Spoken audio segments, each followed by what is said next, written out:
Aleluia. Ó, quão bom e suave é que os irmãos vivem em união, né? Glórias a Deus. Né, Rafinha? Aleluia. Sejam todos bem-vindos. A casa não é minha, a casa é do Pai, amém? Glória a Deus. Amém.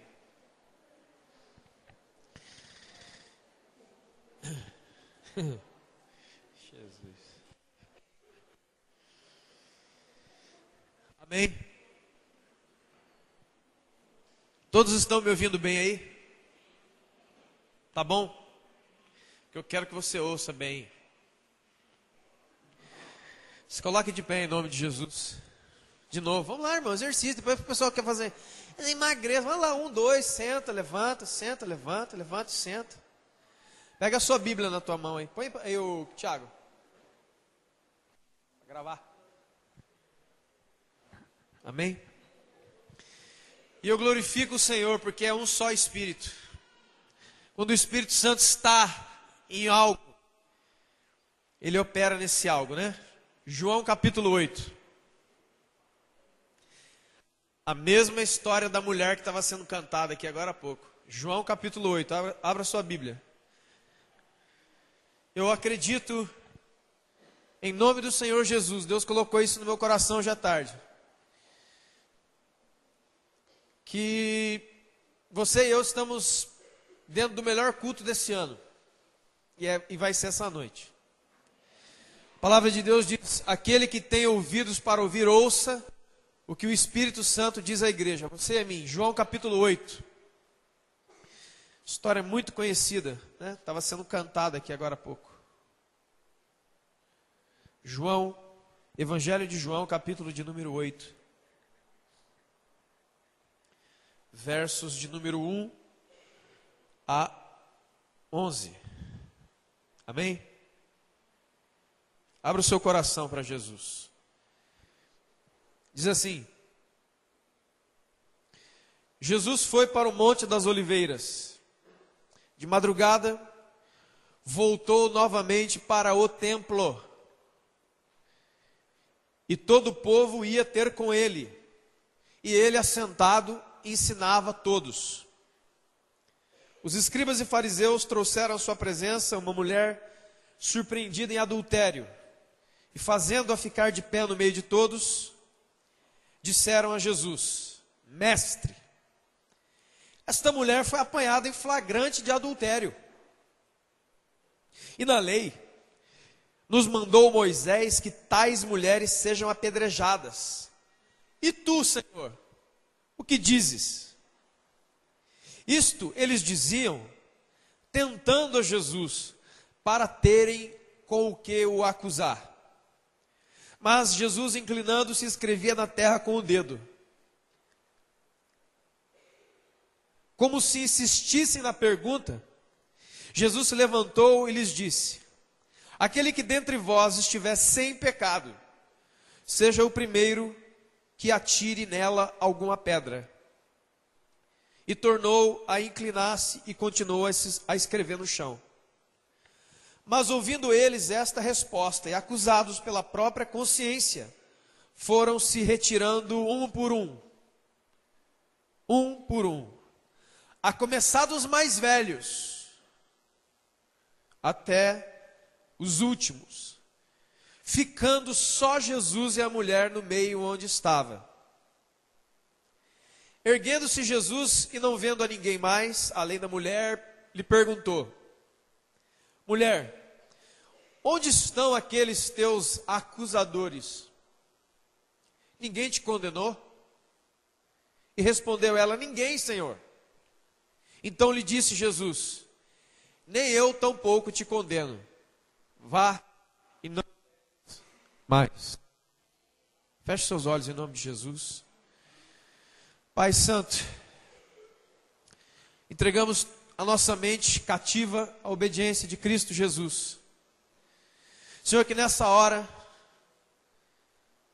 nenhum espírito invasor, nenhum espírito contrário, Deus, que se levanta contra o conhecimento de Deus, seja capaz de tirar de mim, de tirar da tua igreja, a preciosa semente que é a tua palavra, Deus.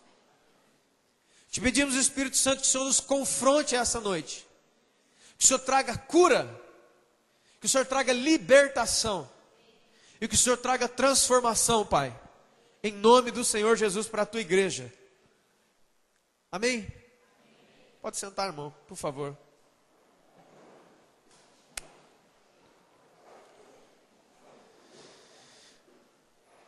Eu acredito que essa noite é noite de libertação. Quando nós falamos em libertação, eu sei que talvez muitas pessoas entendam possessão.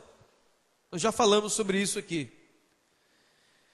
E libertação, a verdadeira libertação, ela vai muito mais além do que uma pessoa que caiu e levantou. Ela é um processo de Deus, é um processo do Espírito Santo na vida daquele que crê. Amém, querido? Você entende isso? Ela é um processo. E como é um processo, Deus vai trabalhando em nós, dia após dia. Como diz o provérbio, né? Cada dia mais e mais, até ser dia perfeito. Eu glorifico a Deus porque essa tarde Deus colocou isso no meu coração. Também no coração do Leandro, ministrando aquele negócio aqui agora há pouco. Eu falei, é essa mesmo, Deus. Estamos no lugar certo. Fato, irmãos, que essa história é uma das histórias mais conhecidas da Escritura, né? A história da mulher que foi apanhada em flagrante de adultério e foi levada, e o pessoal queria matar ela. Queria destruí-la. Interessante que numa mão você vê os religiosos, e na outra mão você vê Jesus. Isso me comunica uma coisa muito importante, que a religiosidade sempre quer expor para matar, e Jesus quer curar e restaurar. Enquanto a religiosidade comunica morte, Jesus do outro lado comunica vida ao pecador. Mas toda essa história, você viu, começa no templo. Jesus começa a ensinar no templo. Jesus começa a ensinar o evangelho do reino, as palavras do reino dentro do templo. E dentro do templo existiam pessoas que ladeavam Jesus, que cercavam a Jesus para ouvir a palavra de Deus, para ouvir o evangelho do reino, para ouvir a verdade que liberta, amém? Sempre existirão pessoas à volta de Jesus, procurando o conhecimento de Deus e a verdade de Deus. Ao mesmo tempo, dentro do templo, também foi um lugar de exposição, também foi um lugar de acusação, e também era um lugar preparado para o homicídio, que aquela mulher ia ser morta.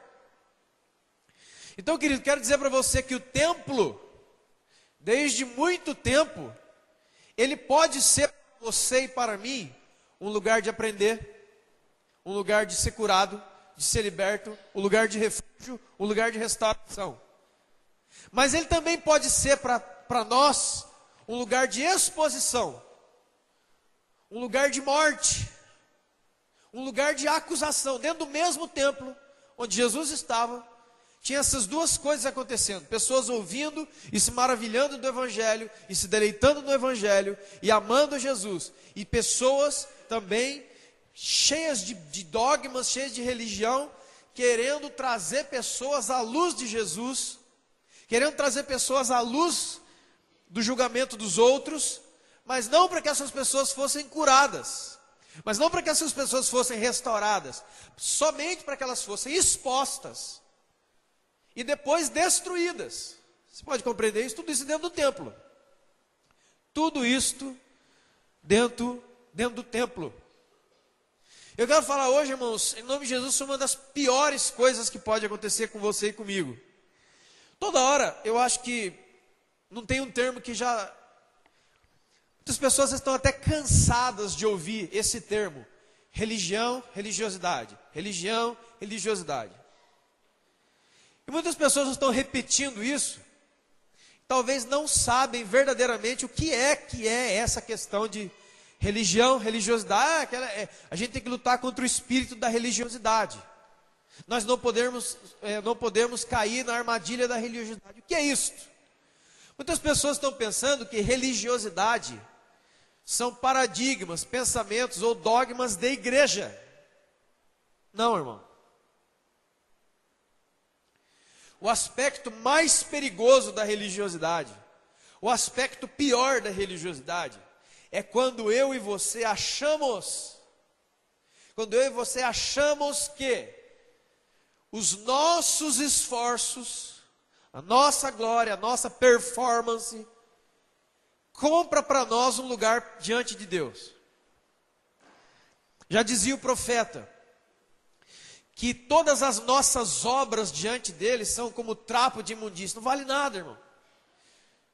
E já dizia o apóstolo Paulo, nós somos salvos pela graça, através da fé. Isso não vem de nós, não vem de nós. É um dom de Deus.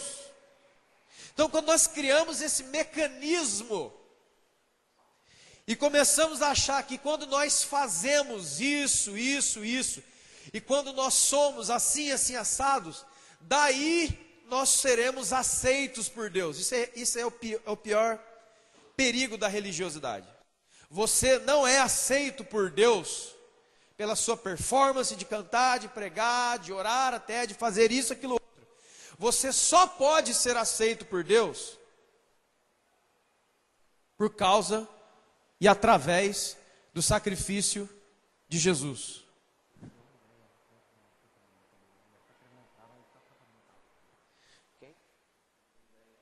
Dono do Ideia, por favor, tem uma pessoa querendo entrar na garagem lá.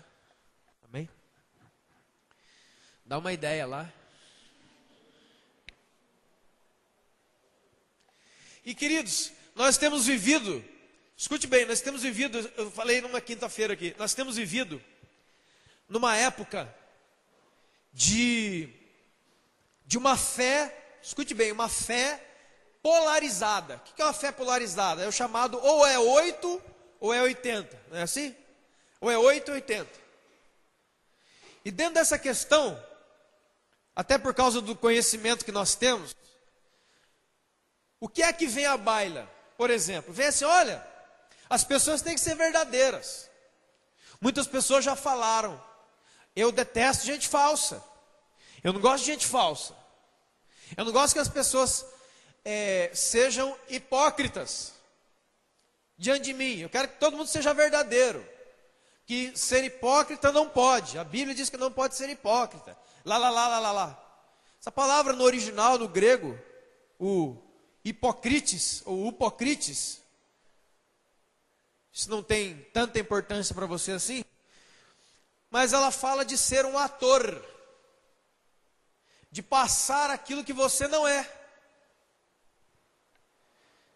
É ser dissimulado, é ter uma vida teatralizada, é um teatro, onde eu me visto de um personagem religioso, que toda hora tem que mostrar que tem muita fé, que toda hora está tudo bem, que toda hora ele está voando, tem 7 anjos aqui, é que vocês não veem, porque a fé de vocês é muito pouca, a fé de vocês é muito medíocre. Só quem vê os milhões de anjos que estão comigo aqui, são só aqueles que são muito, muito de Deus. Então vocês, coitadinhos, vocês não conseguem ver, mas eu sou um cara de Deus, eu sou um homem de Deus. Lá. E por aí vai. Esse termo, ele aparece 18 vezes no Novo Testamento, esse termo hipócrita. Aquilo que diz e mostra aquilo que ele não é. E a religião é justamente isso. O perigo da religiosidade é justamente isso. Você entra dentro de um sistema, aquele sistema te engole e ele faz você ser um produto. E um produto tem rótulo, um produto tem uma imagem, tem uma propaganda, tem o marketing de venda. O produto tem tudo aquilo ali. Então você olha aquele rótulo, você olha aquele marketing, você olha aquela propaganda e você fica desejando aquilo ali. Ah, eu quero tomar esse refrigerante novo. Você viu a propaganda? Quero aquela camisa, quero aquele tênis, quero aquela bicicleta, quero aquele carro novo. Porque a propaganda é tão convincente, deve ser um carro maravilhoso. Aí você busca um proprietário de um carro daquele, e aí, que esse carro deve ser maravilhoso. Ele fala, não, cara, esse carro é ruim. Mas, cara, a propaganda é a coisa mais maravilhosa. Mas Só andando mesmo você vai ver, é ruim. Ontem nós estávamos numa conversa sobre carros, e alguns irmãos que trabalham em montadoras de carro estavam falando como é que realmente funciona os lindos e maravilhosos carros que a gente quer comprar. Só quem faz, né? Para saber como é. Então a Bíblia ela é cheia de palavras de Jesus, dos discípulos, dizendo: não seja hipócrita, não seja falso, seja autêntico, seja real. E a gente lê, todo mundo quer isso, glória a Deus, a gente tem que ser mesmo, tem que ser verdadeiro, verdade a todo custo, conhecereis a verdade vos libertará. Eu gosto dessa. Conhecereis a verdade vos libertará. Eu gosto. A grande maioria não sabe o que está a baila ali. Mas se conhecendo a verdade nos liberta, nós temos que, nesse tempo de fé polarizada, ou é 8 ou 80, nós temos que decidir se verdadeiramente nós queremos a verdade. Porque a verdade, 99,9% das coisas que são verdades, elas trazem consigo dores. A verdade dói, diz o velho ditado. Quantos já ouviram isso? A verdade dói. A verdade é dolorida. A verdade de saber que você não é o cara, pode doer o seu ego. A verdade de saber que você não canta bem, que você não prega tão bem, que você não faz a coisa tão bem, que aquela comida talvez não está tão boa. Então a gente fica, não, eu quero a verdade, nada mais que a verdade, somente a verdade. Aí alguém fala para você: ótimo, vou começar a dizer a verdade para você. A grande maioria das pessoas vai perder a amizade com aquela pessoa lá. Estão entendendo, irmãos? Olha, o que você achou? Essa não passa. Você achou que emagreci? Vocês querem mesmo que alguém diga a verdade? Ou você faz uma pergunta pedindo, pelo amor de Deus, seja hipócrita comigo? Hein, irmãos? Vocês estão entendendo? A gente já faz uma pergunta querendo que a pessoa minta. E quem anda fazendo essa pergunta sabe que não está aquela coisa. Isso que é verdade, não que é verdade? É verdade, eba! Então, de uma hora a gente pede verdade, uma hora a gente pede que a pessoa seja mentiroso com a gente. Estão entendendo, irmãos? Cara, o que você achou do que eu fiz? Achei muito legal, não. Ô, louco, cara. Você não gosta de nada que eu faço. Aí já começa. Aquela desbarrancada, né? Você não gosta de nada que eu faço. Você só critica as coisas, mas você pediu opinião. Você não pediu? Não foi legal. Não estava bom. A gente vive numa sociedade mimada. Mimada, é um bando de gente mimado. O que você achou disso? Não achei legal. Para você eu não pergunto mais. Eu acho que você não gosta de mim.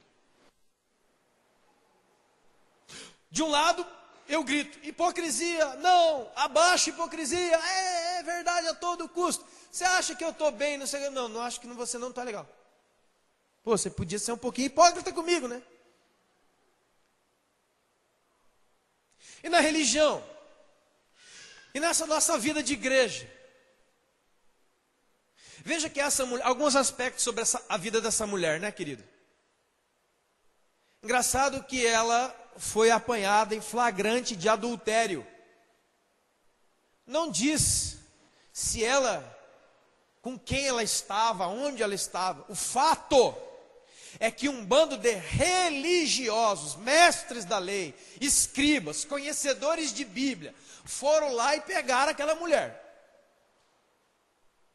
E um bando de religiosos, conhecedores de Bíblia, beato de igreja evangélica, cataram aquela mulher e colocaram dentro do templo. Trouxeram de onde ela estava, ninguém sabe onde ela estava, talvez num quartinho, sei lá, não sei, no meio do mato, sei lá.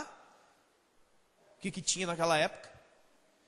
O fato é que pegaram ela de onde ela estava e trouxeram ela à igreja. Trouxeram na igreja, você está entendendo, irmãos? Trouxeram na igreja. E abriu aquela roda e colocaram ela no meio. E Jesus escrevendo ali. E ensinando as pessoas. Mas não é só isso. Eles não chegam para Jesus: Jesus, a gente vai tacar pedra aqui para o senhor ver. Não. Mais um truque. Está escrito na lei de Moisés. Ou seja, pegamos a mulher, trouxemos ela aqui, expusemos o pecado dela para todos, envergonhamos ela. E e não é só isso, está escrito na Bíblia que tem que matar. Aqueles que são presos, escravos desse espírito demoníaco, que é o espírito religioso, eles sempre vão atacar em nome de Deus. Eles sempre vão ferir em nome de Deus, porque está escrito na Bíblia. Estão entendendo, queridos? Eles não chegaram assim, tá a mulher aqui não. Está aqui a mulher, e deram versículo, referência, palavra em grego, em hebraico e tudo mais. Está aqui tudo aqui, Jesus. É para a gente quebrar mesmo, hoje a gente vai quebrar ela. Vamos matar. Mas eles aí caíram na grande cilada da vida deles. Foram perguntar o que Jesus achava disso. Foi a salvação daquela mulher. Porque quando eles vieram cheios da razão, da religião, da tradição, de como todo mundo fazia, de como eles aprenderam desde criança, e foram perguntar para o próprio Deus, Deus falou, tudo bem, está escrito, então ótimo. Está todo mundo com pedra na mão aí? Tá. Então vamos lá, 1, 2, 3, espera só um pouco. Tem um detalhe, realmente está escrito na lei de Moisés, que tais pessoas devem ser mortas por apedrejamento, só que tem uma coisa, quem não tiver pecado, que atire a primeira pedra. Jesus ali estava fazendo um nivelamento da humanidade, Jesus estava dizendo, vocês pensam que vocês não têm pecado como essa mulher? Vocês pensam que o pecado dela é mais grave que o de vocês? Essa é a religiosidade. Como que eu sei que eu posso estar sendo influenciado por um espírito de religiosidade que vem do inferno? Quando eu olho para alguém e acho que o que ele está fazendo é mais grave do que o que eu faço. E aí sim eu ponho a máscara da hipocrisia e junto 4, 5, 6, outra coisa, né, irmão? Todo religioso não opera sozinho. Tem que arrumar os exegeta, tem que arrumar os irmãos de oração, os reveladores, esses palhaços tudo aí, e juntar para matar. Não mata sozinho. Tem que matar com confirmação de 2 ou 3 testemunhas ainda. Esse é o maior perigo, nós olhar para o pessoal, você está mais grave do que eu. Estou preparando uma coisa em casa que vai ser um choque também. Sobre 2 coisas muito interessantes que a Bíblia fala, a respeito de bebedice e glutonaria. A maioria dos crentes hoje são tão hipócritas, é tão ridículo, e as pessoas ficam, olha a bebida, meu Deus, ele bebeu, ele caiu, ai, aquele irmão, eu tive um sonho essa semana com ele, aí começa a aparecer todo tipo de gente ridícula, ele caiu, rapaz, eu tive um sonho há 3 semanas atrás, você teve um sonho, por que você não contou para ele? Por que você não alertou? Aí todo mundo começa a ver, o que nunca ninguém viu, que o cara está na lona. Que ele bebeu. E os caras que estão comendo que nem um dinossauro, dentro das igrejas evangélicas. Então, enquanto alguns na outra mão pecam por se embebedar, o pecado dos crentes qual é, irmã? É glutonaria. Olha como é que nós estamos ficando tudo parrudinho, para não falar outra coisa. Porque eu tenho que ser meio hipócrita para não chocar, né? Inclusive, a grande maioria das vezes, talvez eu sou bem hipócrita. E se eu começasse a falar o que está escrito, o meu hall de amigos diminuiria. Pode tentar para você ver. Pode tentar com seus amigos. Eles vão, começa a responder como Jesus responderia, por exemplo. O que você acha de tal coisa? Olha, Deus não recebe ninguém na fé em acepção de pessoas, que você está fazendo acepção de pessoas. Nossa. Tem gente que a gente não convida mais para festa, porque ele é um estraga-festas. Ele é um estraga-prazeres. Por quê? Porque é só umas conversas chatas. É, por aí. Agora, irmãos, veja. E a gente peca por comer igual um dinossauro. Comer mais. Você já está saciado, mas a mão, ela vai no prato e traz de novo. Enquanto tiver comida, o nego está deitado no chão, o olho dele está tremendo e o cara está estendendo a mão para pegar mais um pouco. Isso é pecado igual beber cachaça, irmão, sabia? Mas nós achamos que não. Nós achamos que daquela lista das obras da carne, lá de Gálatas, a gente não tem nada a ver com aquilo ali. Que olha, ele está fazendo tal coisa. Você viu aquela irmã, meu Deus, você viu aquele rapaz? Ah, que cara ruim da fé. E o invejoso? Por que ninguém critica o invejoso na igreja? Será que acha que tem, irmão? Será ou não? O que você acha? Será que tem invejoso na igreja? O que você acha? Quantas vezes você foi? Eu fui. E os mentirosos e os outros aí? Não, aí é a hora da Santa Ceia. Como é que é aquela música antiga? Deus te chama, como é que é? Vem cear, o mestre chama, vem cear. Mesmo hoje tu te... Olha que coisa bonita, que coisa solene. E a bandeja da Santa Ceia está passando. Aí eu estou com a bandeja na mão, olho para um irmão. Eu já vi isso na minha vida. Tiram, pulam o irmão e vão dar no outro. Irmão, quem deu autoridade para fazer isso? Quer saber? Quem foi que deu a autoridade de eu tirar a Santa Ceia? Ah, mas ele cometeu alguma coisa terrível. E o sangue de Jesus virou groselha? Não perdoa mais? Isaías 1, se os seus pecados forem vermelhos, como o escarlate, eu os tornarei mais brancos do que a neve. E aquele perdão? Não estou falando de gente safadão, não, tá, irmão? Estou falando de gente que tropeça e cai. Quantos aqui tropeçam e caem? Eu. Estou falando isso. E aí uma vez eu perguntei, cara, por que tiraram a bandeja daquele irmão? Ele estava ruim, agora ele fica péssimo. Fizeram isso na frente de todo mundo. Essa é digno, impuro, maligno. Deixa ele lá agora, que essa banda aqui não... No meio das pessoas, o cara que estava ruim fica pior. Você concorda? Eu me sentiria péssimo. Aí eu perguntei, mas cara, o que aconteceu? É, porque ele fez tal coisa.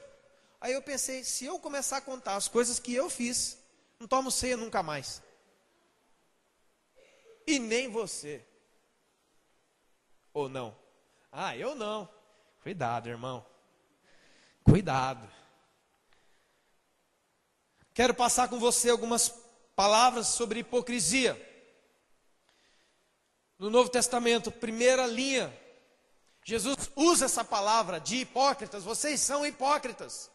Em Mateus capítulo 6, quando Jesus fala de oração, jejum e esmola. Quando você orar, não fica dando um de, oh Deus, Senhor, oh, lá, lá. Se for sincero, aleluia. Você quer cantar muito ópera aqui no meio? Joia. Agora, se não for, cara, você está fazendo papelão. Jesus fala, quando você orar, entra no secreto. Lembra? Quantos lembram disso? Que aquele que faz para os outros verem que ele está fazendo, já recebeu sua recompensa. Não seja como os hipócritas, que faz para os outros verem. E o que dá esmola? Também, não veja sua mão direita o que fez a esquerda. Não toca trombeta porque você fez coisa boa. É seu dever fazer coisa boa. Não tem troféu do fim do ano. Fim do ano, destaque gospel na Petra. O troféu do garoto bonzinho vai para... Opa, não tem isso. Quer dizer, eu já vi ter, mas é passado. Já superamos. É engraçado. A hipocrisia nos leva para isso, irmão. Esse espírito de religiosidade nos leva para isso. Ah, e quando jejuardes, unja a cabeça e lava o rosto, para que não pareça que você está jejuando. Porque se você faz isso, para os outros verem que você está fazendo, você já recebeu sua recompensa. E você é um hipócrita. A gente encontra aqueles irmãos assim, né, no canto da igreja, assim, ó. Irmão, você está passando mal? Não. É porque eu estou jejuando. Olha minha mão, olha. Isso é espiritual, hein? Sou amigo dele.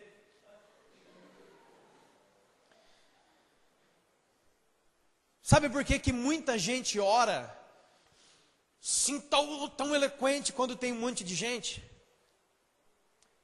para tentar compensar para ele mesmo, é o espírito de religiosidade. O que ele não faz em secreto, porque em secreto ele não diz uma palavra.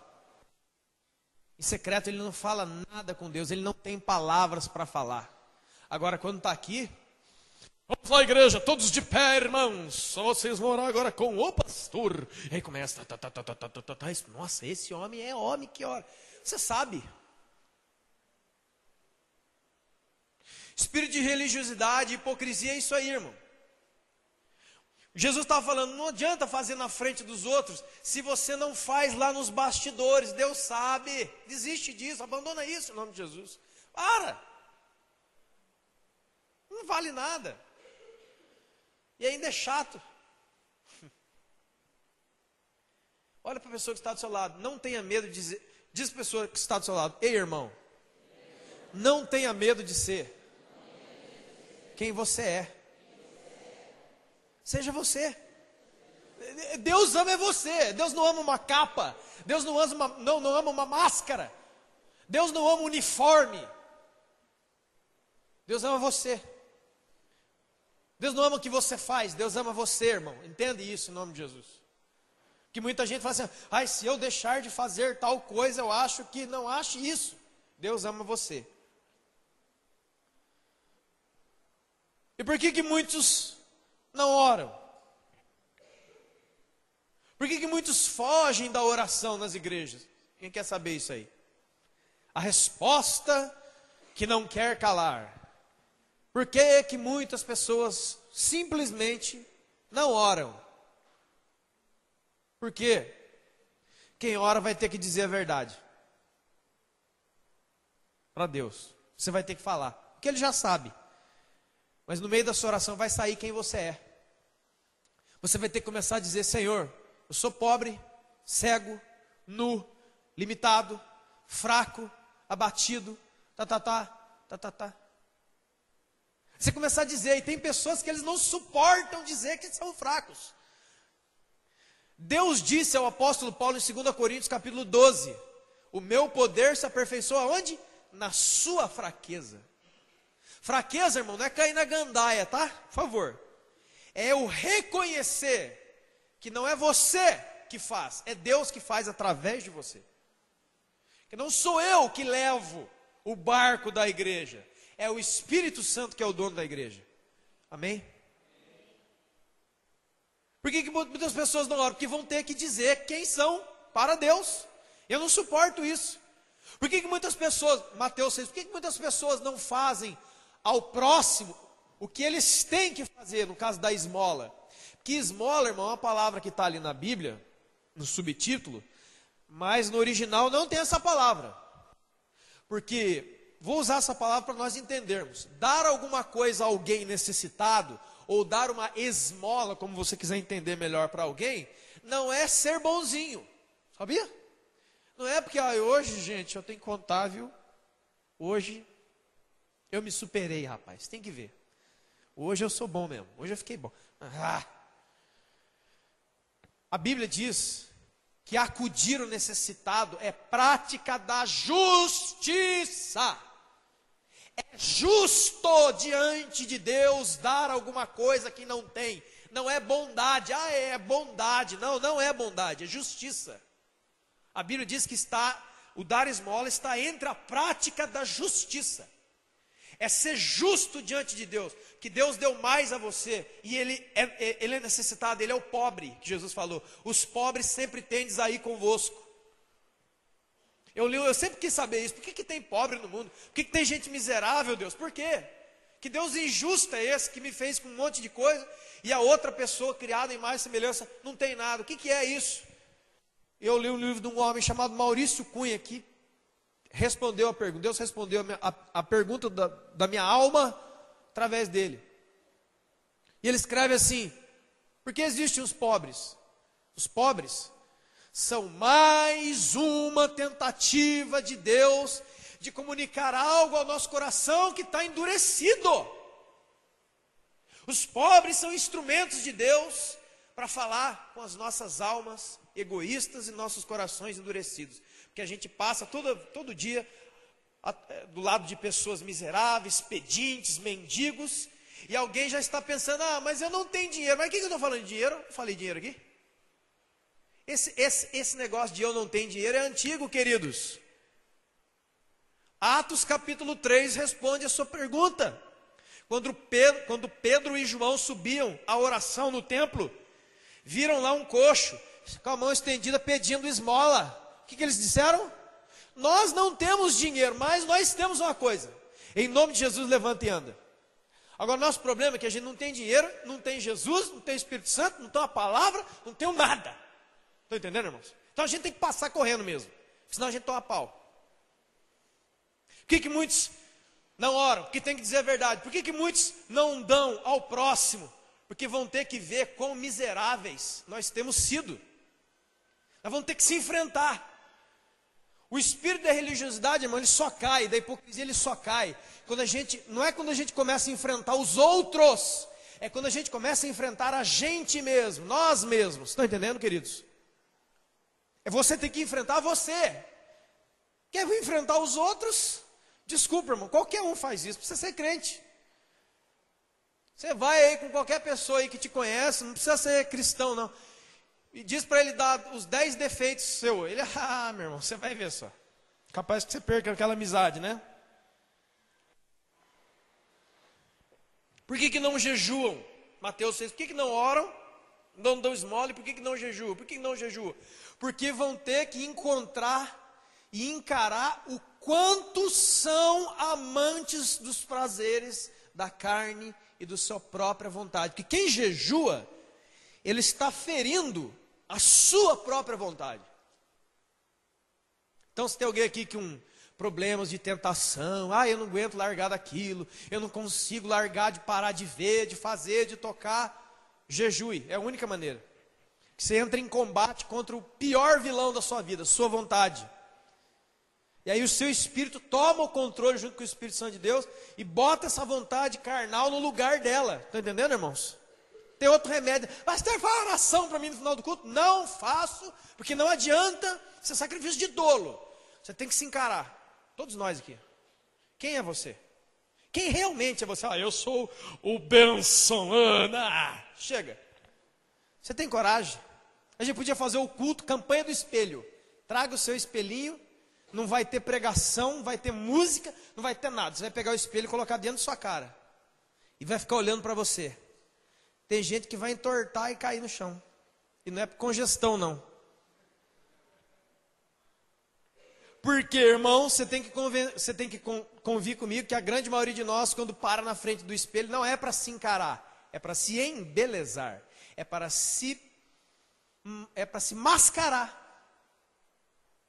Ou não? E aí a gente quer viver com um Deus que pode ver você, que pode ver o seu interior. E como não é possível viver com um Deus que vê quem realmente você é deste jeito, nós optamos para viver uma vida da religiosidade, de ir no culto, de fazer as coisinhas que todo mundo sabe, que todo mundo vê. Estão entendendo, irmãos? Nós optamos por isso, porque isso é mais fácil. A religiosidade é mortal, é maligna, por causa disso. Porque ela te afasta de Deus dentro da igreja. Ela te manda para adorar um Jesus mentiroso que não existe, é um bezerro de ouro. É um falso Jesus. Porque encarar o verdadeiro Espírito Santo é dolorido. Porque ele exige mudanças. Ele encara você. Você já talvez fez aquela oração, algum dia talvez, falou, Espírito Santo, eu queria saber o que o Senhor pensa de mim. Faz essa oração para você ver. Aí você vai chorar, querido. Mateus 16, Jesus também chama de hipócritas aqueles que diziam, Senhor, Senhor, que adoravam, que faziam aquela coisa, mas o coração estava longe de mim. Já viram essa passagem? Chamam de Senhor, mas não fazem o que eu mando. Me adoram com os lábios, mas o coração está longe de mim. Que é mais aparência de hipocrisia, mais aparência de religiosidade do que essa. E Deus ali olhando e dizendo, filho, Não, filha minha, vamos na real, mostra quem você é. Não, pai, eu vou me colocar uma máscara para te adorar. Eu falei, não, seu coração está longe de mim, eu estou vendo. Estou vendo. Talvez tenha alguém aqui essa noite, eu creio que tem alguém, pelo menos um aqui, que está adorando desse jeito. Você canta as músicas, porque é legal, a gente canta mesmo. Mas o Deus que te vê como você é, Ele sabe. Então, irmão, em nome de Jesus, não sai desse lugar aqui hoje igual. Arranca esse troço da cara e joga no chão. Porque quando nós olhamos para aquela mulher adúltera, apanhada em adultério, a gente sempre fala dessa questão religiosa, do que as pessoas fizeram. Mas deixa eu dizer uma coisa. Aquela mulher foi apanhada, e ela apanhou.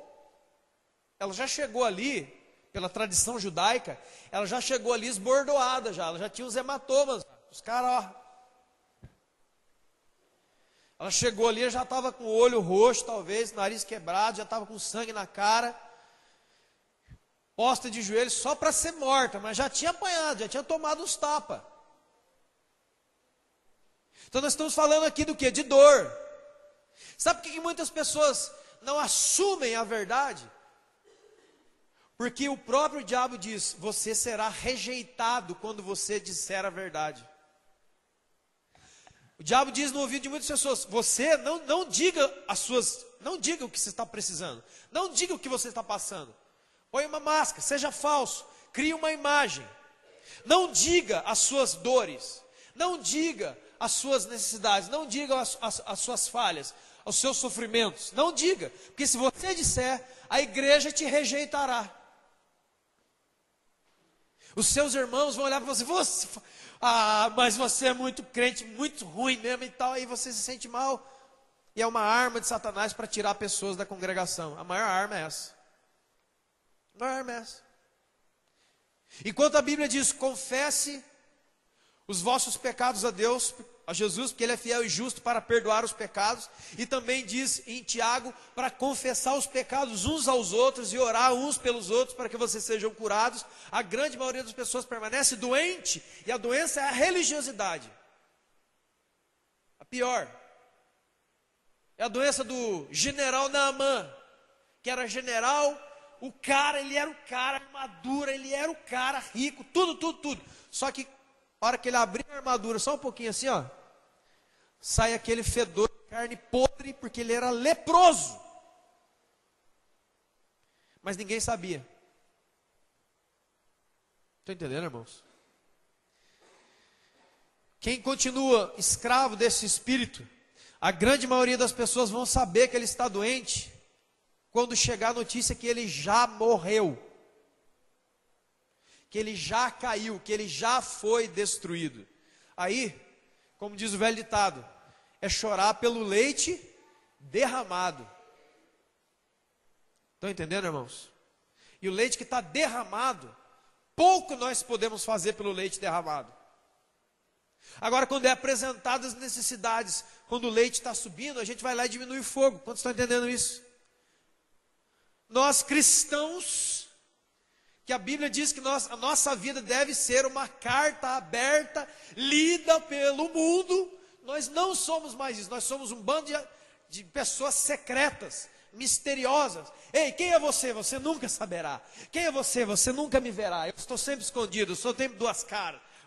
Eu sou um camaleão gospel. Eu sou um camaleão, cada hora você me vê de uma roupa, você não me vê quem eu sou. E essa cultura religiosa é mortal, é mortal. Eu estava vendo um testemunho da filha de um pastor, 14 anos. Escute, engravidou de um moleque de 15, dentro da igreja. E eles escreveram para um outro irmão, perguntando o que ele deveria fazer. O pastor perguntando o que ele deveria fazer. Essa é a figura deste demônio. Bem no meio da igreja, bem quietinho, demônio que não manifesta. Mas ele trabalha. Por quê? Qual era o pensamento? Ele estava entre a filha e a igreja. A pergunta é: existiria este pensamento? Não. De onde vem esse pensamento? Quem disse que eu vou ter que fazer decisão entre a minha filha e vocês? Onde é que está escrito isso?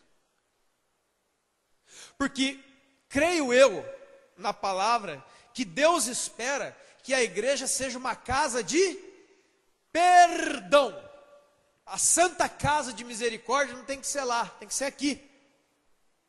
As pessoas piores do universo têm que entrar aqui e encontrar acolhimento do perdão e da misericórdia. Perdão e misericórdia não é concordar com pecados dos outros, amém, irmãos? Não confunde isso, não é isso. Mas é ter misericórdia, como Jesus teve daquela mulher pecadora, que estava de joelhos, que ela era adúltera, que ela errou, mas Deus estendeu a mão para ela, não estendeu a língua. Jesus não estendeu a língua, Jesus estendeu a mão, né? Jesus lá, vem cá, mulher, aí a mulher gruda na língua dele, ai, fofoqueiro, essa coisa toda, maligno. Mas, como é que seria? É estranho, né, irmãos?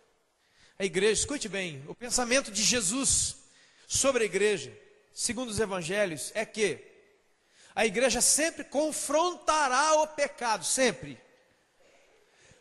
Mas com a perspectiva da restauração, e não da morte, não da exclusão, não do abandono, não de lepra. Olha, é leproso, oh meu Deus, é prostituta, é adúltera, é bêbado. Jesus falou: quem tem pedra aí, mostra. Quem vai tacar? É outra conversa. Quem tem autoridade para fazer isso? O único que tinha, não tinha pedra na mão, Jesus. Estão entendendo, irmãos? A igreja, sobre a ótica de Cristo, a ótica do evangelho sobre a igreja, é que a igreja deveria ser o local mais acolhedor para as pessoas mais degregadas e piores da sociedade. Eles deveriam entrar aqui e sentir uma atmosfera de restauração, de transformação. Mas talvez muitos tenham entrado e tenham sentido uma atmosfera, a mesma atmosfera que aquela mulher provou aquele dia. Uma atmosfera de morte, uma atmosfera de olhares pelo canto do olho, uma atmosfera de cotoveladinha gospel, de cochichão no pé do ouvido. Isso é maligno. Maligno, não sirva o diabo. Olha a pessoa que está ao seu lado, irmão, não serve o diabo.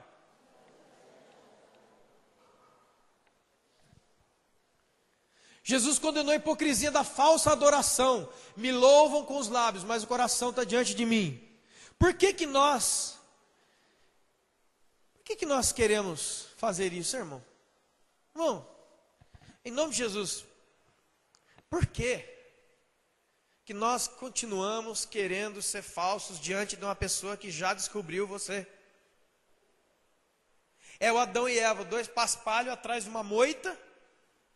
Deus chamando: Adão, Eva, onde vocês estão? Estão atrás de uma moita. Vamos ficar aqui que ele não vai ver a gente. Que isso, gente? Sai desse mato. Olha para o irmão do seu lado e fala assim: sai da moita. Tinha uns caras aqui que na minha época é moita. Sempre foi moita. Mas Deus transforma, né, irmão? Por que nós amamos ser falsos com Deus? Esse padrão religioso. Porque lá no fundo, a gente é orgulhoso, nós somos orgulhosos. E orgulhosos como? Quem é o orgulhoso? Que continua segurando esse padrão que é falso. É aquele que quer realmente continuar provando que através do esforço dele, ele chega a Deus. Não. Não. E 1000 vezes não. É pelo novo e vivo caminho, debaixo do sangue de Jesus, que você chega à presença de Deus. Amém, querido? Mateus 22, 18. De novo os religiosos chegam e falam aquela historinha. Olha, é lícito pagar tributos para Roma? É lícito pagar imposto para Roma, Jesus? O que você acha? Jesus falou: me dá uma moeda. Você conhece essa história, né? De quem que é a cara que está nessa moeda aqui, ó? Quem que é o rosto que está aqui? Eles falam: de César. Então dá a César o que é de César e a Deus o que é de Deus. É hipocrisia nas nossas relações financeiras. Irmão, eu já cansei de escutar pessoas me perguntando a seguinte pergunta: ei, pastor, eu tenho que dar do, como é que é? Eu tenho que dar do bruto ou do líquido? Vou até tomar uma água, viu, irmão? Espera só.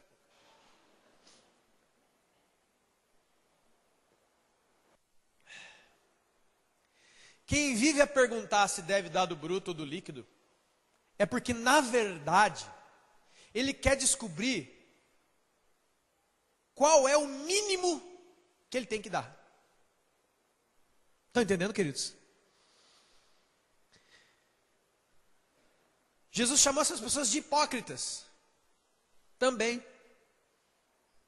Tem gente que quer escarafunchar o que a Bíblia diz sobre finanças, sobre oferta, sobre disso, sei lá o quê. Porque ele está querendo descobrir uma maneira de ofertar mais, de ser liberal, de ser generoso, de ajudar. Não, ele quer pegar a base bíblica, igual os fariseus que queriam matar aquela mulher, para descobrir a maneira de ele dar o mínimo de contribuição na igreja. O mínimo de contribuição na vida do irmão. Então eu quero descobrir biblicamente como que eu faço para dar o menos possível. Isso é hipócrita, Jesus disse. Porque um coração generoso não faz conta. Olha para o seu irmão e fala assim: um coração generoso não puxa a calculadora. Olha para o irmão que está do seu lado e fala: irmão, um coração generoso não trabalha com porcentagem, trabalha com amor. Amém.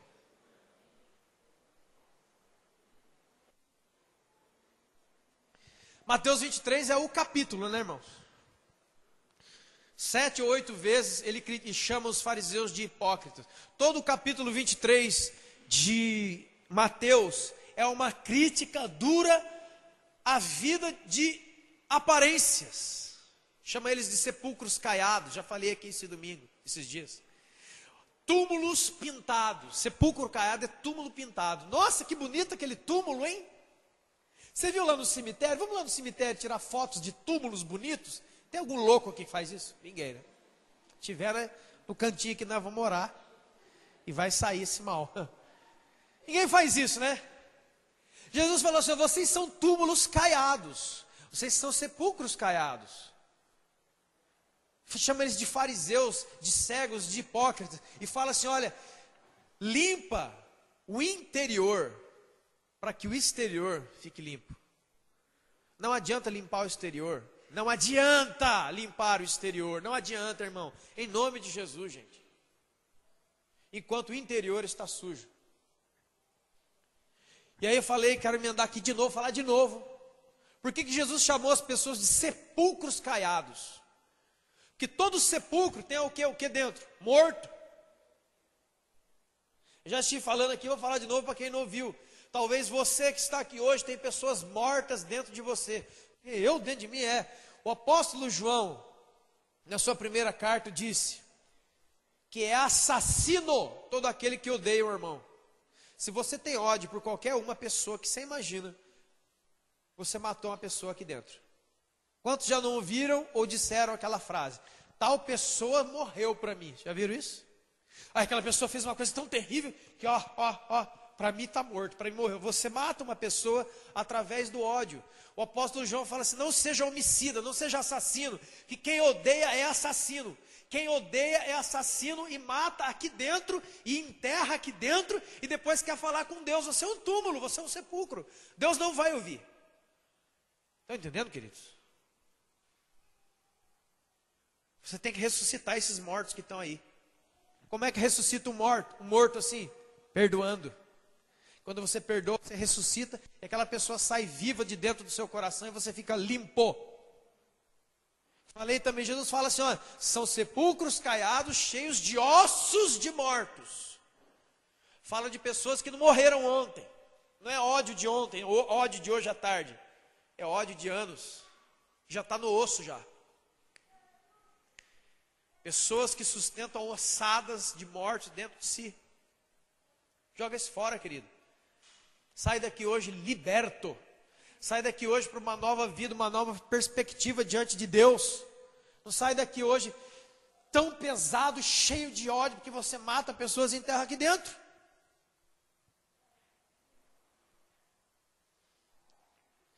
Jesus chamou de hipócritas.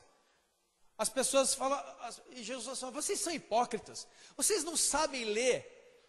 Vocês não sabem ler os sinais dos tempos? Quando vai chover, quando vai fazer sol, vocês sabem, né? Como é que vocês dizem que não sabem o dia da vinda do Filho do Homem? Outra coisa, irmãos. O espírito de religiosidade e essa hipocrisia toda, Jesus condena essa faixa.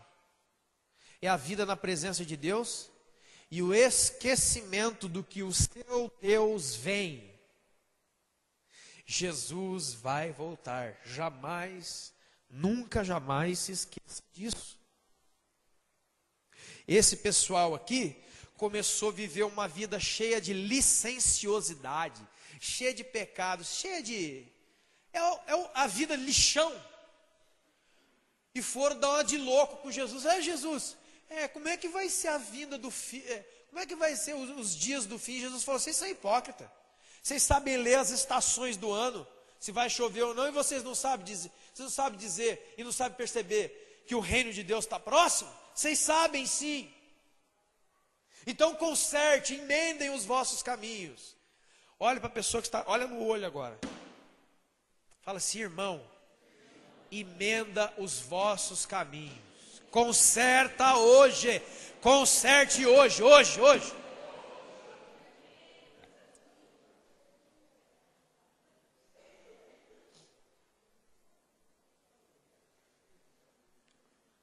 Agora, sabe que uma coisa, irmão? Usando a moeda de Jesus, toda moeda tem duas. A outra face da hipocrisia é aquilo que Paulo fala em 1 Coríntios 9. O apóstolo Paulo fala assim, eu me fiz de louco, para quê? Para salvar os loucos. Eu me fiz de louco, me fiz de louco para salvar os loucos. Me fiz de fraco, me fiz parecer fraco para salvar os... Como é que se chama isso? Quando você faz, e quando você faz parecer uma coisa que você não é, como é que se chama mesmo? Hipocrisia, né? Tem um outro lado. Esse se fazer parecer, você dá um de louco, se faz parecer louco, se faz parecer fraco, se faz, mas não é. Isso também é teatralidade. Isso também é transparecer o que não é. E o que o apóstolo Paulo está ensinando? Que através da boa hipocrisia, ele salvava vidas.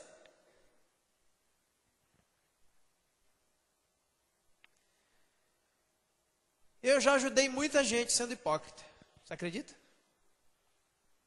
Não um hipócrita farisaico, não um hipócrita... Mas esse hipócrita de Paulo aqui. Porque você sabe que todos nós somos feitos do mesmo material, não é, irmãos?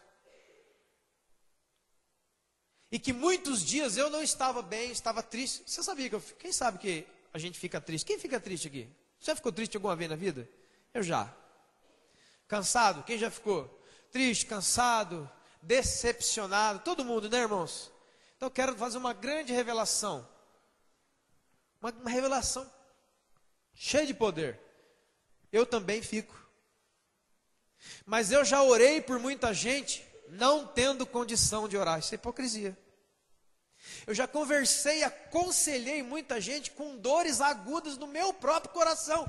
Isto é hipocrisia, porque eu estava me fazendo forte enquanto eu estava ferido. Mas aquela força que saiu dali salvou o cara. Salvou o casamento, salvou o irmão. Estão entendendo? É isso que fez sentido para mim quando eu estava lendo Hebreus 11.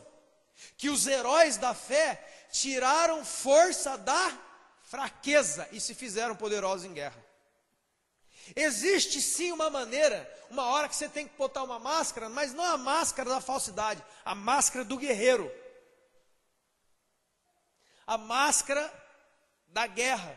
Que você tem ferimentos, está doendo, você está triste, você está passando um estreito, mas você olha uma pessoa, ela está mais no estreito que você, então você veste um manto ali de profeta, uma armadura mesmo, e aparece lá, eu estou bem, vem comigo.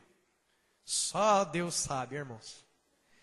Eu não sei quantos já passaram por isso, mas eu já passei muitas vezes. Muitas. Porque essa maldição e essa coisa demoníaca dos dias de hoje não tolera pastores que têm dores. Não tolera pastores que não estão bem. Então eu quero dizer, queridos, eu e minha família, ou qualquer outra família de líderes como a sua, nós não somos produtos de consumo religioso, não somos. Que a igreja vai lá, consome a vida do pastor, tosta ele, o irmão, o líder da célula, a irmã, o líder do grupo, tosta ele, pega ele, como é que chama? Chupa a laranja, só deixa o bagaço, e depois fala, esse cara aí não está muito bem, nós vamos trocar e vamos por outro pastor.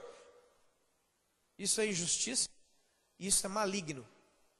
Que já pensou se Jesus fizesse isso com você? Essa igreja estaria vazia agora. Eu não estaria aqui. Inclusive eu era o primeiro que tinha ido. Faz tempo. Então, queridos, o convite de Deus diante de tudo isso é: seja real. Não tenha medo de ser real.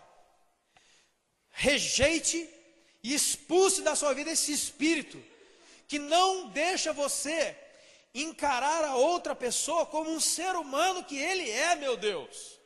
Estão entendendo, irmãos? Quando uma pessoa dessas, qualquer um de nós vier aqui, irmãos, eu sou pastor da igreja, lá, glória a Deus, não estou bem, por favor, alguém pode vir orar por mim? Deve estar em pecado, pecou, eu sabia, tive um sonho essa semana, sou maligno. Teve sonho nada, para de comer de barriga cheia. Estão entendendo?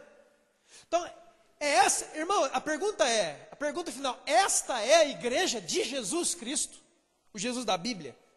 Não é o Jesus com G, não, de G de genérico. Joga esse Jesus no lixo. Jesus com G, genérico. Jesus barato. Ei, tem dois Jesus. Um não tem preço, e o outro é R$1,99 na promoção. Cai fora. Nós estamos no meio desse tempo de pessoas perfeitas, de uma exigência perfeccionista em tudo que se vê, em tudo que se faz, em tudo que se é. A gente passa na rua, tá lá, passando na rua, vê o irmão aí, ó, líder do ministério de música, de bermuda e camiseta, tomando um açaí. Olha, por que ele não está orando? Aí, ó, aí. Nossa, olha lá, ó. Por que ele não está orando? Por isso que as coisas não vão bem. A gente já se viu, segunda-feira, terça-feira, tomando açaí essas horas. Gente, que desgraça é esta? Que desgraça. Isso não é o evangelho de Jesus Cristo, é o anátema, é maldito isso. É demoníaco. Porque você olha para alguém querendo que ele seja Deus, isso é idolatria. Não terás outros deuses diante de mim, não fará para ti imagem. Não projete a imagem de Deus em pessoas. Só Deus é eterno. Só Deus é todo poderoso. Só Deus é onisciente. Tem pessoas que chegam na igreja assim, ó. Senta. Acabou, ele vai embora. Sai daqui na esquina. Vou contar uma coisa. Estou muito triste. Por quê, irmão? Faz 2 domingos que eu estou aqui e o pastor não sabe o que está acontecendo. Cara, por que você não fala? Onisciente, só Deus. Só Deus sabe de todas as coisas. Não procure Deus nos outros. É a esposa, é o filho, é sei lá quem. Você não vai falar nada hoje? Vai falar o quê, meu Deus? Você não viu na minha cara? Cortou o cabelo? Maquiagem? O que foi? Roupa nova, camisa nova que você comprou? Você não viu que eu estou triste? Não vi. Não é espiritual.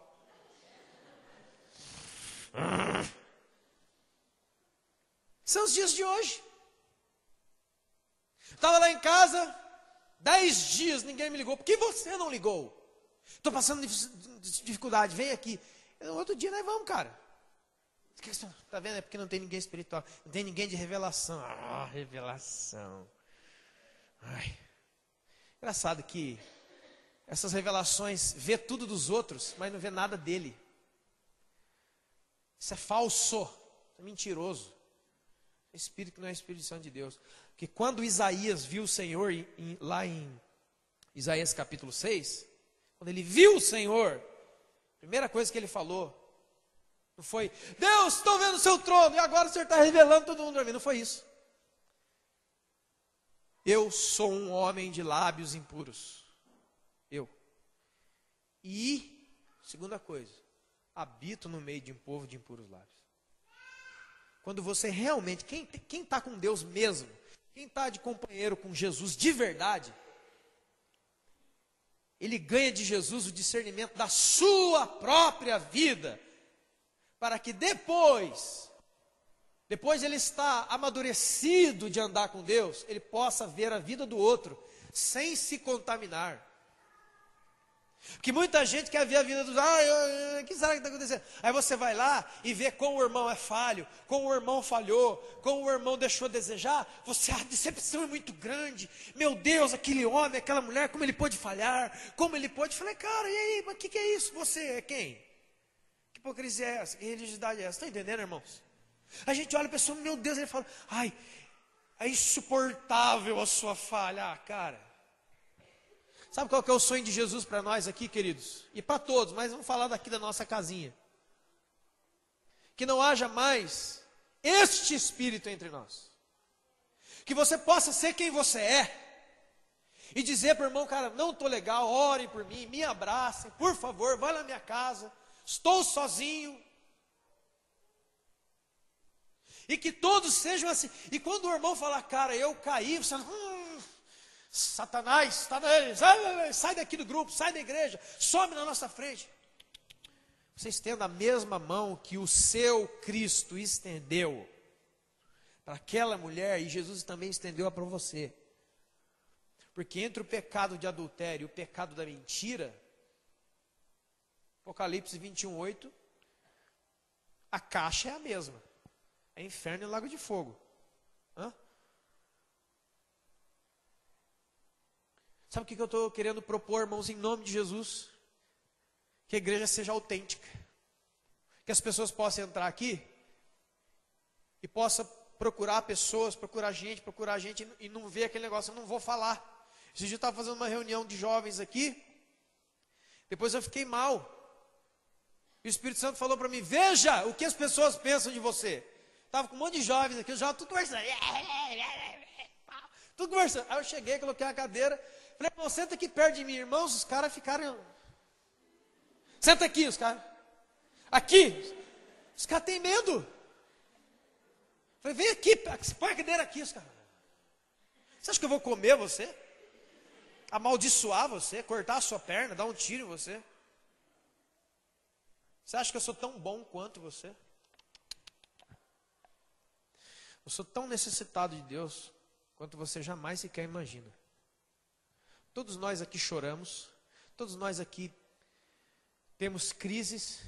Eu já tive crise de fé, já tive crise... Já falei, já quis abandonar a igreja muitas vezes, muitas. Mas a diferença é que naquela hora daquele abandono, o Espírito de Deus veio e catou na minha mão. Porque se o Espírito Santo de Deus não catasse na minha mão, não pegasse na minha mão, muitas vezes eu já estava fora da igreja há muito tempo, irmãos. Não sei se você tem estrutura para ouvir isso, mas eu vou falar assim mesmo. Pronto, acabou. Não olhe aqui para cima procurando o Deus. E aí eu quero encerrar com uma coisa muito legal. Sabe qual que é o objetivo desse ministério aqui? Sabe qual que é o meu objetivo? E dos outros, estava conversando com o irmão e com outros líderes aqui. Sabe qual que é o meu objetivo com a sua vida? Eu vou falar para você. Eu quero me tornar totalmente inútil na sua vida. Isso aí não está na Bíblia não. Efésios capítulo 4. Pode ler.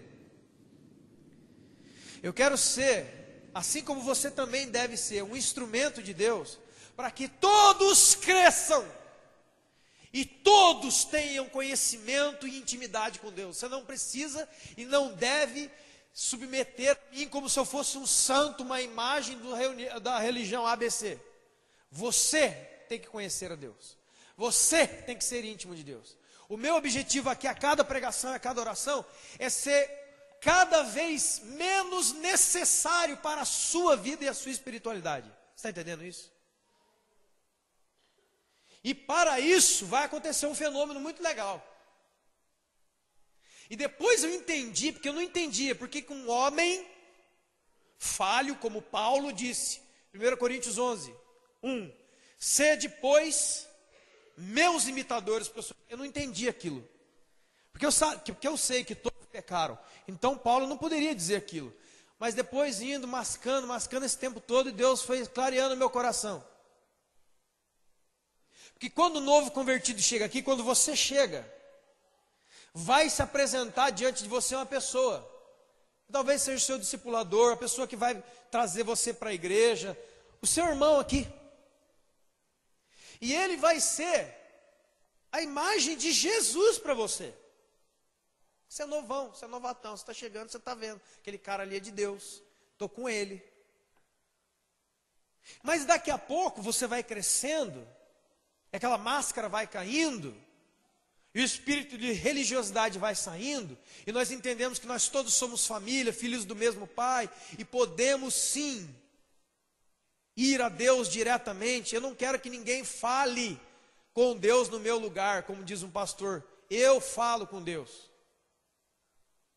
Eu não quero que ninguém vá a Deus por mim, eu vou, porque o novo vivo caminho está aberto diante de mim, está aberto diante de você. Só existe um mediador, só existe um que faz a mediação entre você e Deus, Jesus Cristo. Sem máscaras, sem dizer aquilo que não é, sem querer parecer mais santo, melhor, bonzão. Se você está com dores, mostre a sua ferida, não tenha medo. Como aquela mulher, com certeza, tinha medo. Talvez aquela mulher tivesse o mesmo destino daquela mulher de João 4, que também tinha pecado sexual. Jesus falou, chama o seu marido. Não tenho, disse bem, 7 já tivesse, esse tá com, 5 já tivesse, esse que está com você não é seu. E aí vem a resposta, por que muitas pessoas ocultam seus pecados, não confessam seus pecados e vivem máscaras a vida toda? Não é por causa de medo de Jesus, porque Jesus já sabe. É o medo do espírito religioso que apedreja, expõe e mata. Quantas vezes você sofreu procurando alguém, talvez, para dizer tudo aquela podreira que você estava fazendo, pensando ou sentindo. Mas veio uma voz assim e falou assim, você vai dizer o que você está sentindo para outro crente? Você é louco? Eles vão apedrejar você. Você não será mais aceito na comunidade dos bonzinhos e perfeitinhos de Jesus. Você será apedrejado. Você será posto para fora, o seu nome será arriscado. Você será banalizado, você será posto como vergonha.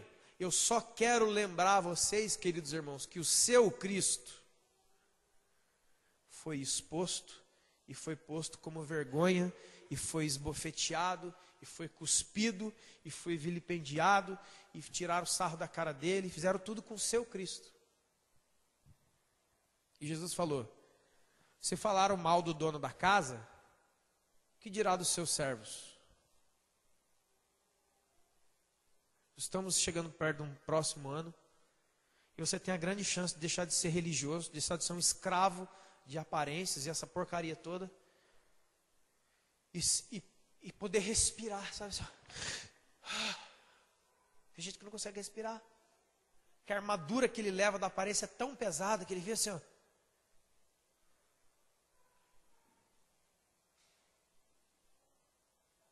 que ele não pode dizer o que ele está sentindo. Eu estou com raiva de você. Estou com raiva de você, não posso dizer. Diga. Vomita. Bota para fora. Porque em nome do Senhor Jesus. E essa é a minha oração, Deus.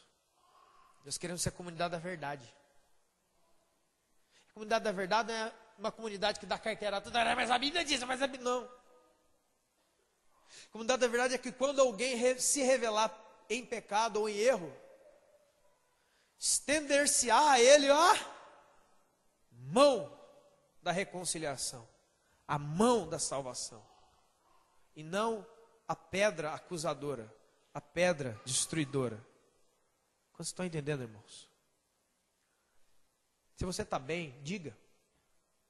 Se você não está bem, diga, pede oração. Estou legal, estou passando isso, estou passando aquilo, estou passando assado. Porque esta cidade precisa disso. Porque senão os pecadores não virão. Porque eles têm medo de entrar aqui dentro. Medo. Aqueles que estão presos na droga, no enganos, como homossexualismo, prostituição, não entrarão aqui dentro. Enquanto o Espírito Santo está chamando, eles não vão entrar aqui dentro, porque eles não têm medo de Deus. Eles têm medo de você. Assim como aqueles jovens no sábado tinham medo de mim. Eu chamava as pessoas para perto, as pessoas olhavam para mim e não vinham. Depois eu falei, Deus, por que as pessoas têm medo de mim? Aí Deus falou assim, ó, anos da sua vida você plantou uma imagem errada. Então eu quero dizer, queridos, eu não sou a figura que você vê. Muitas pessoas, você é muito bravo por causa do jeito que eu falo, da entonação da minha voz quando eu estou pregando, do jeito das coisas que eu falo. Esse cara, eu não posso falar para ele, porque senão ele vai me crucificar. Não, eu não vou crucificar você, isso é mentira de Satanás. Você precisa ter contato com o pastor da sua igreja, você precisa ter contato com o líder da sua célula, você precisa ter contato com a sua mãe, você precisa ter contato com o seu pai, com o seu marido, você precisa abrir. Cada cara dele, olha, aquela cara não é convidativa. Você acha que a cara de João Batista era convidativa? João Batista era aquele cara que faz a propaganda da Casa Bahia. Né? Como é que é? O cara, vem aqui, como é que é? Sei, algo assim. Como é que é? Quer pagar quanto? Se põe de pé diante de Deus. Queria só um violão só. Só um violãozinho de Deus aqui. Cadê o violeiro? Violeiro. Só um violão. Quero te convidar agora para entrar num quarto secreto com Jesus. Como que eu faço isso? Meu quarto está lá em casa. Feche os seus olhinhos, feche. Feche seus olhos. Quem é você?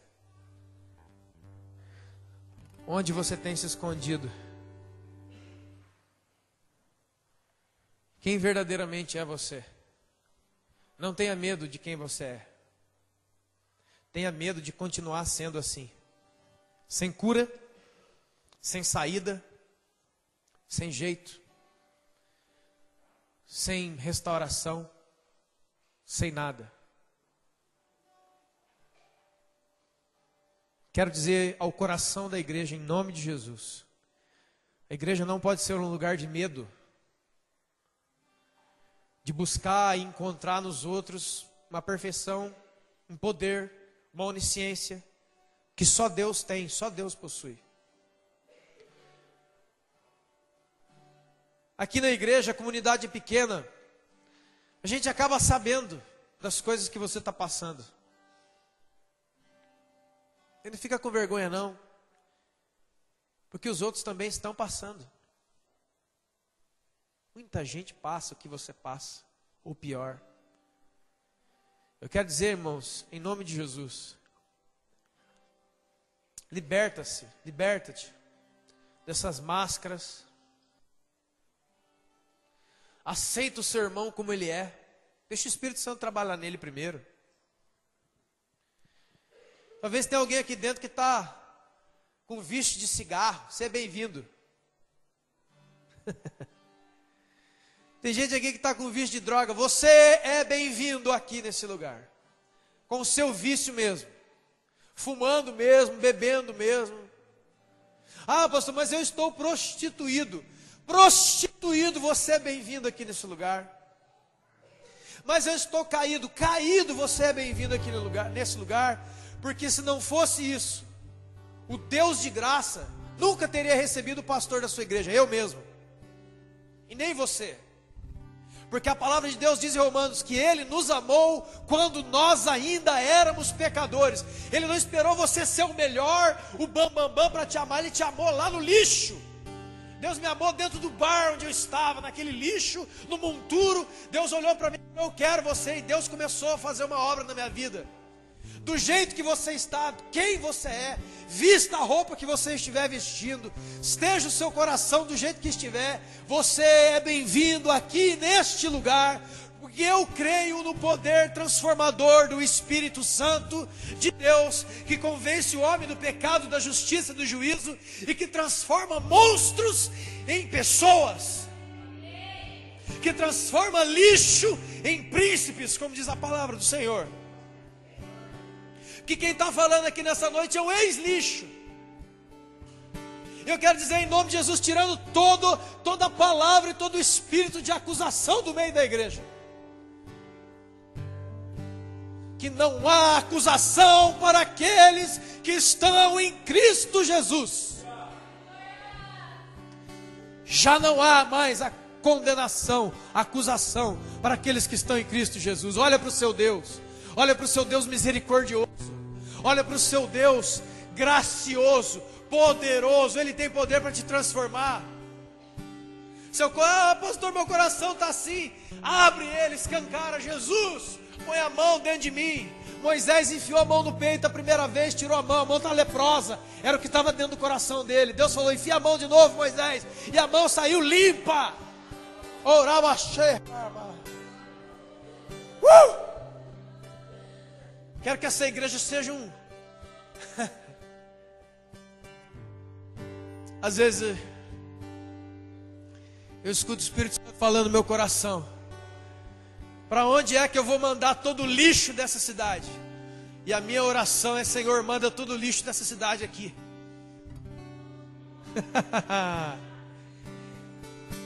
E que haja, Deus, pessoas verdadeiras, entregues, para receber todo o lixo, porque Deus recicla o lixo. Nós somos objetos reciclados. Eu sou reciclado pela graça de Deus. Levante sua mão e diga, eu sou reciclado pela graça de Deus, purificado pelo sangue de Jesus. Há esperança para você, querido. Há uma chance. Abandone os seus pecados. Entregue as suas fraquezas na mão de Deus. Senhor, eu sou assim, eu estou sentindo isso, eu estou fraco, não estou bem, estou com raiva, estou com pecado, estou com inveja. Deus me salva. Deus estende a mão e restaura o homem. Pedro negou e abandonou Jesus. Jesus foi lá atrás dele. Quantas vezes Jesus foi atrás de mim? Quantas vezes eu abandonei o coração da igreja, irmãos? Quantas vezes eu olhei para vocês e não aguentei a pressão de ver um monte de seres humanos me decepcionando. Quero dizer, vocês, a igreja, me decepcionaram. Vocês me decepcionaram muito. E eu sei que eu decepcionei muito vocês. E eu não aguentava essa pressão. E eu fui a Deus e Deus me sarou. E o Espírito Santo disse a mim, filho, não olha para eles, olha para mim. E não olha para eles, filho, depois, com o olhar de julgamento. Deus curou meus olhos, irmãos. Muitas pessoas falavam assim para mim, você mudou, você não é mais aquele cara. Eu falei, graças a Deus, cara. Porque eu olhava para você, eu olhava para as pessoas, e subia aquele monte de versículo, um monte de razão bíblica, e eu falava: você não serve mais para o ministério, você não serve mais para andar comigo, como Paulo fez com João Marcos e Barnabé. Não quero mais João Marcos, ele falhou, ele não foi conosco nas missões, arranca ele. Mas o Espírito Santo toca no coração de Paulo, e lá em 2 Timóteo capítulo 4, no final da vida de Paulo, Paulo velho, Paulo cansado, Paulo abandonado, ele falou: traz João Marcos, eu quero ver João Marcos, ele é importante para mim. Talvez você abandonou um monte de gente na sua vida, porque você se decepcionou muito com as pessoas. Senhor Jesus, cura os olhos, cura o coração, assim como o Senhor me curou, Deus, dessa maldição de andar com pedras nas mãos, de sempre ter algo para dizer, mas não é algo para restaurar, é algo para matar. Que seja retirado a morte do meio da igreja, e que venha o Espírito Santo de vida, de restauração.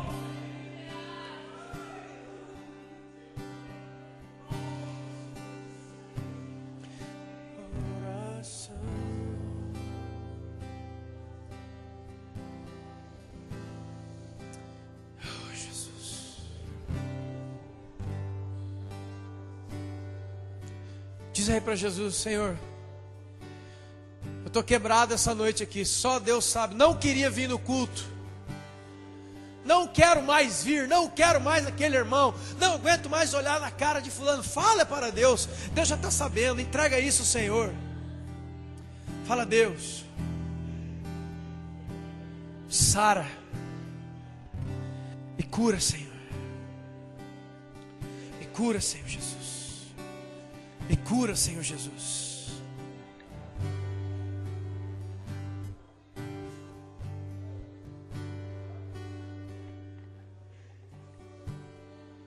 Aleluia. Quero te fazer um convite. Põe a mão no seu coração como Moisés pôs.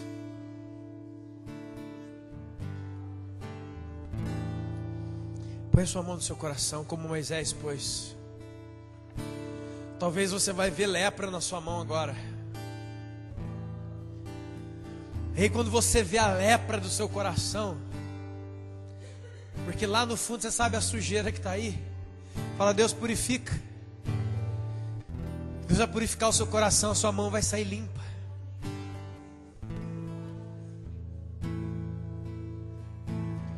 Existe um rio, Senhor,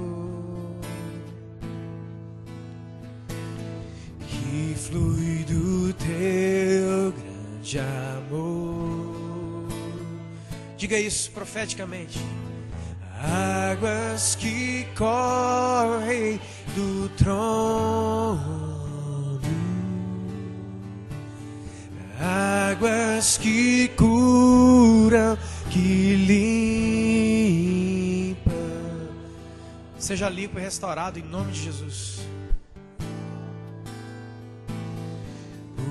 Onde o rio passar, tudo vai transformar, pois leva a vida do próprio Deus, e esse rio está, diga, neste lugar. Fala para o Senhor isso, de verdade. Quero beber do teu rio, Senhor. Sacia minha sede, lava o meu interior. Eu quero fluir em tuas águas. Eu quero beber da tua fonte, fonte de águas vivas. Diga: tu és a fonte, Senhor. Se rende, querido. Onde você estiver, se rende a Deus agora. Existe um rio, Senhor, que flui do teu grande amor, águas que correm do trono, águas que curam.